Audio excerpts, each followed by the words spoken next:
Halito, everybody. Halito, welcome back. Welcome back. This is CT over at the Native Reality. How are you guys? I hope you've been doing okay. I hope I'm not like too, into the camera. My face is all in the camera, trying to figure out my camera situation. I have one of those things where, like some people do YouTube and they have their studio set up and they just plop right down and turn on the camera. No, not me. I don't want my kitchen table looking cluttered, so I set up and then, you get whatever angle you get. Anyway, welcome back. Halito, how's everybody been? Thank you for joining me. Today we're going to be talking about Married at First Sight. We had the tell-all last night, and that was, it was an okay tell-all. I mean, this season, because it dragged on so badly, I lost interest. I'm telling you, there was like 3 weeks where it was like, oh my God, do we have to watch this? So what did we learn last night? So we start off the tell-all. Everybody comes out, and the first thing, I have to start off. Oh, sorry. First of all, this is going to be brought to you from an urban, mixed Native American perspective and a secular perspective. So let's dive right on in. So we have to start off. We have to do the fashion, please, honey. When I saw Dominique in that dress, I said, "Who in the David's Bridal clearance discount rack?"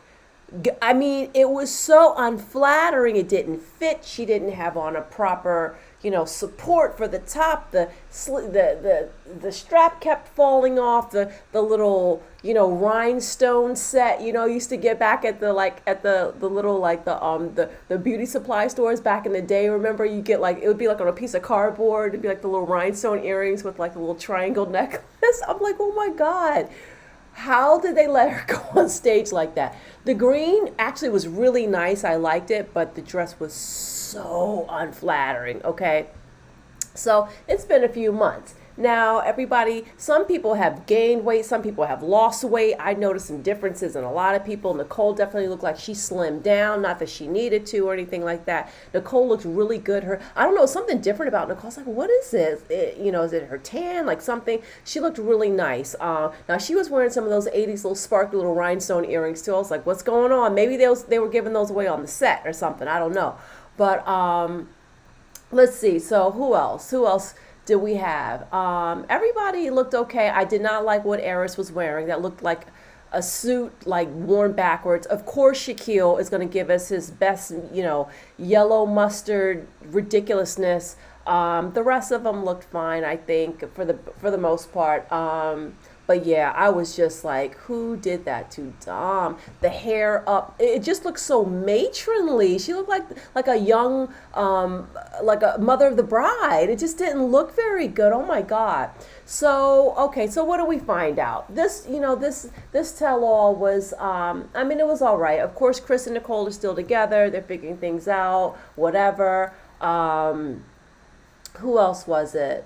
So we see that Clint and Gina Clint has moved out. Clint is now living someplace else. Isn't he living in the same building with Nicole and Chris? Is it? Anyway, he moved on. And so they're not in the same building anymore, which I think is good. Clint, wasn't he dating somebody? I'm trying to think. I think he said, yeah, he's currently seeing someone, if I'm not mistaken. We didn't get any updates on Gina and Mac. Mac looked good, but I did not like when Mac came in to defend. Who was he defending? Oh, he was defending. Okay, so when it came down to Eris and Jasmine. So Kevin was asking him, your cousin, she was talking like a lot of mess about Jasmine and, couldn't you understand how she felt? And Mac is like, oh, well, I can understand the situation. It was like, Mac, you need to sit down because I was defending you the whole time, but now you're looking like an asshole, okay? And you're making Dominique look right, the fact that, you're confirming her fear, the fact that you went back to Michigan. But anyway, whatever. I don't know what his living situation is or whatever, but he got on my nerves, this particular one. Like, how are you even going to stand up for that woman? So, yeah, Eris was saying, his cousin shouldn't have done that and stuff like that. But in that moment, he was not taking up for Jasmine. So she felt like she had to basically fend for herself. Jasmine's friend came out and, I think Eris got off a little bit light because the friend could have been a lot more like, giving him the side eye, hurting her friend like that. But, I guess because Jasmine took it with stride, like, hey, he was honest with me, so, no hard feelings. Now, which is fine, that's fine. But this whole, like, we're such good friends. We're such good friends. I think that's bullshit. I mean, what is the point in that, right? She's like, well, once we became friend zones, I became friend zoned, then, we really became friends from that point on. So, all right, fine, moving on. But we know that she is dating someone new. Now, Jasmine has a new smile. We got to see that on the reunion, which was very nice. And she just has a certain confidence. Now, Jasmine, listen, you can tell Jasmine's in love because she said she's been dating, the guy that we saw in the video footage earlier a couple of weeks ago. Things are going well. He's someone from the past, so we know he's attracted to her. And Jasmine has been eating, okay? Jasmine is not as skinny as she used to be. Now, I'm wondering if because whatever Kevin was trying to pull out of what's his name, out of Eris about the reasons that he was not physically attracted to Jasmine, and he was talking about, different body types he's attracted to, and, how, Chris also, or Kevin also brought up the fact that Eris dated Jasmine's friend 2 weeks right before, they slept together 2 weeks before the experiment. And I'm wondering if he told her, like, hey, you don't have the body type I like, and I don't like your teeth. That's what I'm wondering, because I noticed she's put on a little bit of weight and she got her teeth done. So is this something, are these changes she made because of him, or did these just happen because she said, you know what, I want a clean, brand new start? Maybe that's what it was. But anyway, I don't care how much she weighs, what her teeth look like, whatever. She had a glow and a confidence about her last night that we have not seen. When she was talking about that man, did you see the way she just got very coquettish, and she was just like, you know what I mean? That's not like, we've seen snippets of that, of her, like, from her, in the very beginning with her and Eris, but it faded soon thereafter, once the honeymoon commenced. So I'm seeing physical changes, body language changes. So she seems to be in love. I'm hoping that this guy that she's with is marriage minded. And I hope that, since they knew each other, I guess it's someone that she trusts. I hope he's at a good place right now in his life where he's open to having the things that she would want to have, that they're on the same page, because, she's a gem. She's just absolutely a gem. And, I understand her not wanting to go full on with certain things because she is a cheerleading coach for children.